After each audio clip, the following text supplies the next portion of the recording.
Hello student, welcome back to my YouTube channel Arihant lecturer. प्यारे बच्चों, आज की इस वीडियो में हम बात करेंगे कि इंग्लिश में आपको सेंट्रल आइडिया लिखने का सही तरीका, वो ट्रिक क्या है। अगर आपको इंग्लिश का ई भी नहीं आता बच्चा, ठीक है, इंग्लिश का ई भी जिस बच्चे को नहीं आता है वो भी इंग्लिश का सेंट्रल आइडिया लिख लेगा और पूरा का पूरा जितने नंबर का था उतना नंबर आपको मिल जाएगा। ये मेरी 100% गारंटी है। इंग्लिश का सेंट्रल आइडिया लिखने की क्या ट्रिक है, अब आपको याद करने की जरूरत नहीं है। आप इस ट्रिक को लगा देना। अगर आपको सेंट्रल आइडिया बिल्कुल भी नहीं आता, कुछ भी नहीं आता, तो भी आपको पूरे के पूरे नंबर मिलेंगे, ये गारंटी है। ठीक है, जो लिखने का आज की इस वीडियो में सही तरीका भी बताऊंगा और बिना पढ़े बिना याद किए केवल ट्रिक से आप इसे लिख लोगे।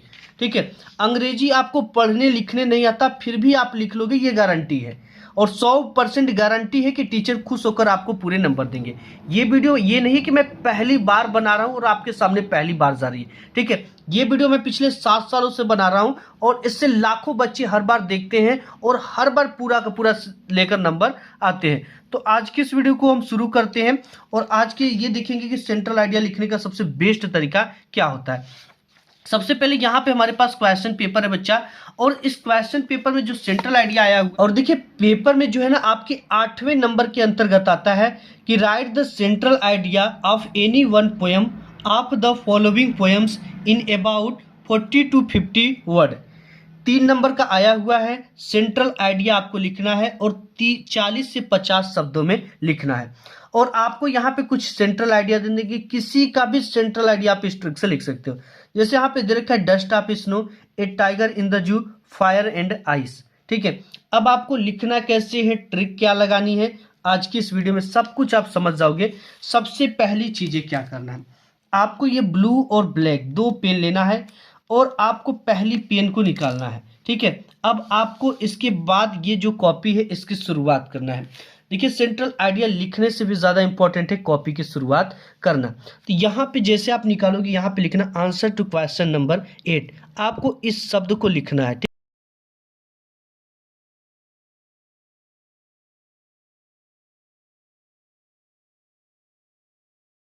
अब जैसे हम यहाँ पे लिखेंगे आंसर टू क्वेश्चन नंबर 8, अब इसके नीचे स्केल से डबल पाई खींच देंगे ब्लैक पेन से ही। अब देखिए हमने यहाँ पर डाल दिया आंसर टू क्वेश्चन नंबर 8 और इसके नीचे डबल पाई इस तरह से स्केल से खींच देना। अब यहाँ पर जो क्वेश्चन पेपर है बच्चा, इसमें आपको कई पोएम दे रखे, डस्ट ऑफ स्नो है, a tiger in the zoo, fire and ice. अगर मान लो हमको ए नंबर करना है डस्ट ऑफ स्नो का, तो सबसे पहली काम आपको करना है, जो भी आप पोएम लिख रहे हो उसके टाइटल को यहाँ पे आपको लिख देना है। जैसे हम यहाँ पे लिख रहे हैं डस्ट ऑफ स्नो, तो यहाँ पे आपको इस तरह से लिख देना है। ठीक है, यहाँ पे हमने लिख दिया डस्ट ऑफ स्नो। अब इस तरह से थोड़ा बहुत इसको सजा लेना, जैसे मैं यहाँ पर सजा रहा हूँ, आपको भी इस तरह से सजा लेनी है।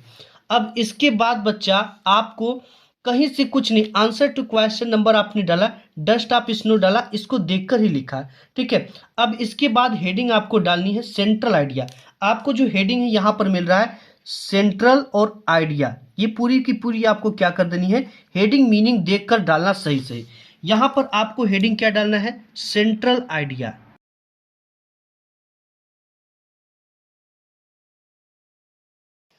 ये हमने यहां पर डाल दिया सेंट्रल आइडिया। अब इसके बाद आपको क्या लिखना है, यहां पे लिखना है बच्चा कि द पोयम। ठीक है, अब आप कहोगे कि सर पोयम की स्पेलिंग मुझे नहीं पता है और आपने कहा था कि ई भी नहीं आता, तो भी आप यहाँ पे लिख लोगे।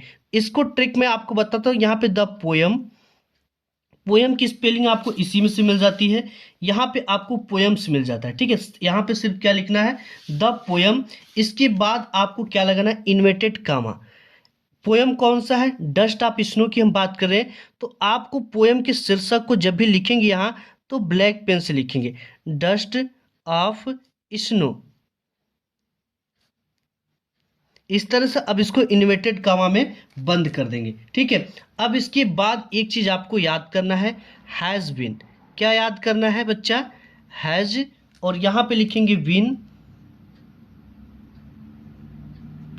यहां पे लिखेंगे कंपोज्ड। ठीक है, कंपोज्ड, और यहां पे लिखेंगे बाई। ठीक है, अब यहां तक हमने लिख दिया कि कंपोज्ड बाई। अगर आपको यहाँ तक लिखने आ जाता है तो भी आप नंबर लेकर आओगे।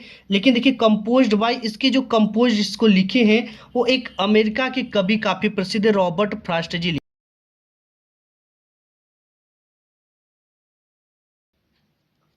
अब देखिए रॉबर्ट फ्रॉस्ट इसको लिखे हैं, ठीक है।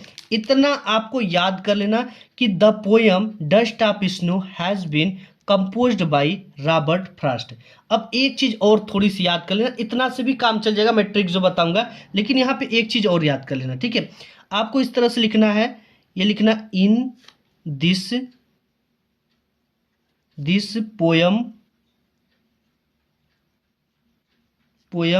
The poet the poet has described, ठीक है, DESCRIBED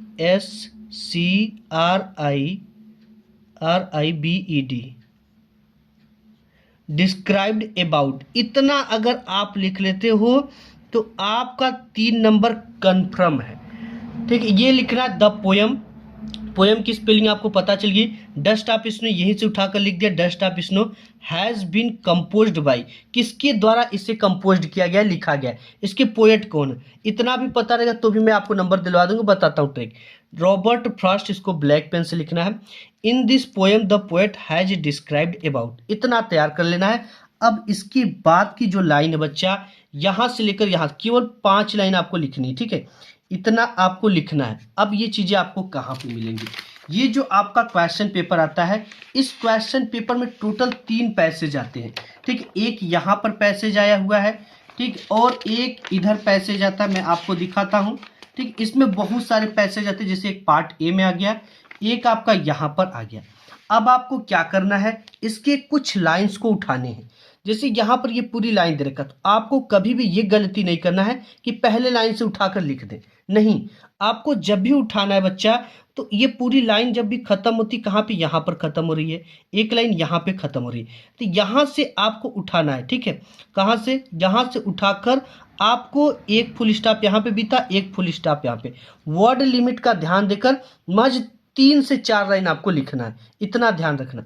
यहाँ से यहाँ तक आप क्या कर दोगे, पूरी की पूरी चीजें, जैसे ही purchase all the birds from the shopkeeper and set them free, at this the shopkeeper was surprised, इतना आपको क्या करना है, यहाँ पर उठा के भर देना है, ठीक है। और टीचर आपके इस पैटर्न को ही देखकर आपको नंबरों की बरसात कर देगा।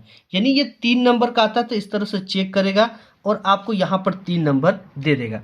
तो ये ट्रिक है, इतना आपको अगर याद करना हो तो याद कर लो, बाकी के 3 नंबर आपको मिल जाएगा, ठीक है। तो ऐसे लिख कर आओगे बच्चा आप अपने एग्जाम में, तो आपको पूरा का पूरा नंबर मिलता है, कोई भी सेंट्रल आइडिया आ जाए, ठीक है। जैसे डस्ट ऑफ स्नो की जगह पे फायर एंड आइस आ सकता है, तो the poem Fire and Ice has been composed by.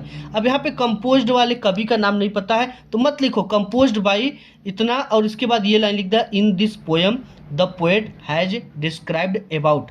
अब इसके बाद पैसेज लिख देना, इतना तैयार कर लेते हो तो आपके नंबर मिल जाएंगे। आज की इस वीडियो में बस इतना ही प्यारे बच्चों, मिलूंगा एक नेक्स्ट वीडियो में, तब तक के लिए धन्यवाद।